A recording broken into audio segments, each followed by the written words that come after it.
Wix versus WordPress, not an easy decision, especially if you're new to building websites. So we thought we'd bring together the key differences for anyone who's looking to choose between the two. Right, first things first, I'm Dan. I've been working at Website Builder Expert for just over a year now. And I'm Hannah. I've been working at Website Builder Expert for about 6 months. So what's the main difference between the two? Wix is a website builder, so that means it's like an all-in-one package. You just pay one set monthly fee. They're targeted, so in theory, anybody can use them to create a website. WordPress is a CMS system. It is self-hosted, so you need to sort out web hosting separately, which is something we'll talk about a little bit later on. Really powerful platform that powers over 30% of the websites online today.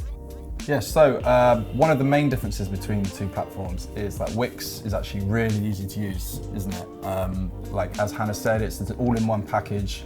So it's sorted hosting, sorted everything out for you. It's got tools all in one place, loads of inbuilt features. Contrast to that, WordPress requires a lot of coding. Obviously with that, you get a lot more flexibility. Like you can kind of create whatever you want.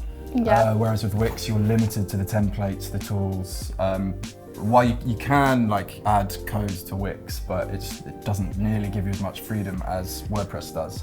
I think with WordPress, the thing is, there is a lot of potential there, but actually it's not easy for everyone to access the full potential. Yeah. So in terms of design and customization, so with both WordPress and Wix, you'll start off with a template. The real difference here is that with Wix, that template is just a springboard and anyone can drag and drop whatever they want. They can change out the colors, they can change the text, they can change where things are on the page, and that's as easy to do as if you were like assembling a PowerPoint. WordPress, there is this endless scope for customization, but you actually can't take advantage of that unless you are able to edit the code, because it's not just a case of dragging and dropping things to where you want them to be. So you start off on one of WordPress's. WordPress offers loads of free templates. You can start off on one of those. You can pay for a premium template. They'll be around $50-ish.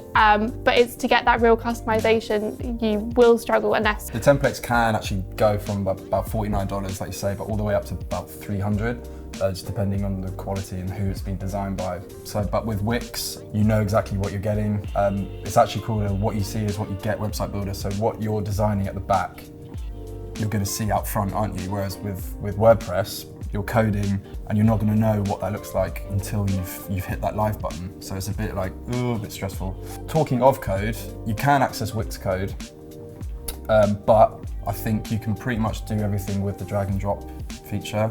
It's pretty intuitive. You can kind of do whatever you want with it. And we've also got Wix ADI, which is actually one of your favorite things, isn't it? Yeah, so Wix ADI is great if you aren't up for making all the creative decisions. It's really great because you can just put in a few details about your business and it just like spits you out this perfectly formed website made like to all design best practices, complete with like all the right colors for your industry and stuff like that. So Wix kind of has you covered either way in terms of design and customization, but WordPress, there's endless potential there, but not everyone can use it. So if you want to start selling things online, which platform would you use? So Wix has 3 different e-commerce enabled plans starting at $23 a month. Wix is fine if you want to sell like a few things on the side, but it's not, we wouldn't recommend it if e-commerce is like the main focus of your website and you're looking to like go global, take over the world. That's when we would recommend WordPress instead. So with WordPress, you would most likely be working with WooCommerce, which is a free e-commerce plugin.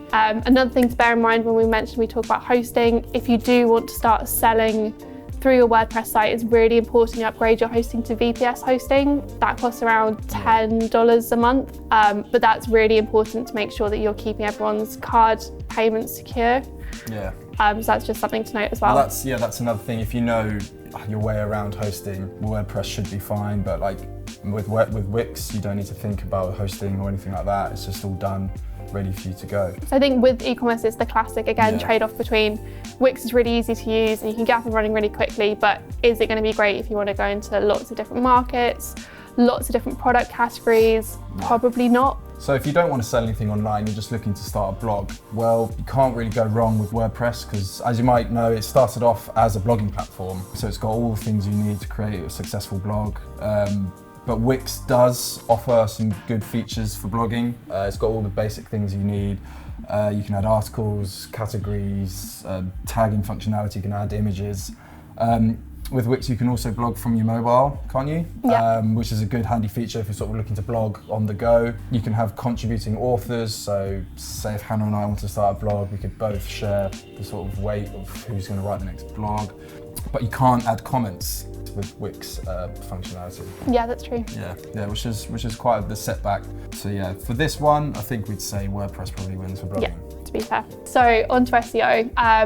Website builders have historically, I think it's fair to say, had like a very bad rep when it comes to search engine optimization. Yeah. And by that we mean people have believed for a long time that if you use a website builder, it's harder for your site to rank well, meaning when people search for a business like yours, your website is unlikely to come up. Yeah, that's not true now, is it? It's not true now. Much better.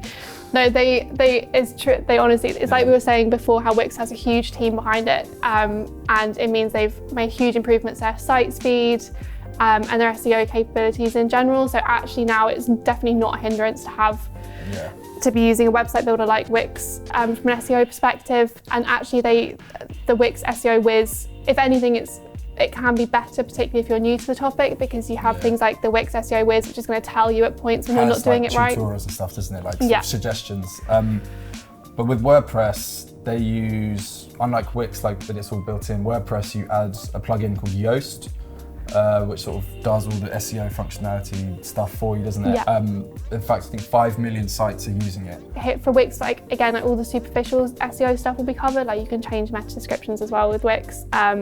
If SEO is like really your jam, you might find it limiting in some areas, and that might be when you wanted to go for WordPress and then use a plugin like Yoast to kind of help you get there. But in terms of if you just want your website to rank well, there's actually no reason why it shouldn't be able to do that with Wix. Yeah, definitely. Well, I think they both have their strengths, limitations, but I think they're kind of similar in their SEO kind of part. So it's going to have to be a tie on this one, I think. So how much do these platforms cost? That's obviously a big issue when it comes to picking a platform if you're running a business. In terms of like bare minimum cost for WordPress, you're looking at $2.95 a month at least for hosting, and then around $12 a year for your domain name. And that's assuming you're using one of the free templates. But in reality, once you start adding different plugins, you probably want to buy a premium template. You might want to even get like a designer or a developer on board to help you kind of customize that a little bit. That's when the costs kind of start to add up. And also, like, it's a lot of costs to juggle and sort of manage. And if you kind of just want to get started on building your website, Wix has got all the plans. You can just pick one plan and then you're just ready to go. Whereas with WordPress, it's a lot of things to think about. Yeah, if you just want things all in one place, then Wix is definitely the answer. So a quick summary of this comparison video. It's basically Wix is really easy to use. Anyone can use it. It's an all-in-one platform, so it has hosting, templates, all in one place. Basically, it's designed to help anyone create a really nice-looking website. Yeah. Meanwhile, WordPress offers greater scope for design and customization. You don't have the same on-hand help and support. You will have to reach out to the WordPress community. You will have to be a bit more involved in both making and running your website than you would with Wix. Yeah. I think just basically Wix is for beginners, but WordPress is for people with like a lot more technical knowledge. It's a lot more challenging, isn't it? It can be, yeah. So, but if you're a bit more tech savvy, or like you're looking for a project to take on, like WordPress could be perfect for you. And if your business is a little bit more complex and you need loads of like really customized features, then working with a web developer definitely might be the way to go. Yeah. So with that summary, we hope you've been able to decide on which platform is best for you, whether it's WordPress or Wix. If there's anything you'd like to know more about, or if there's anything we've missed out in this video, just drop us a comment and we'll be happy to help out with anything you need to know. Yeah, a word on that is that there probably is a lot we've missed out in this video because there are a lot of differences between the two. It's quite a complicated question, so we'd really love to hear from anyone who's had experience building on either platform as well. Yeah, thanks very much. Thanks.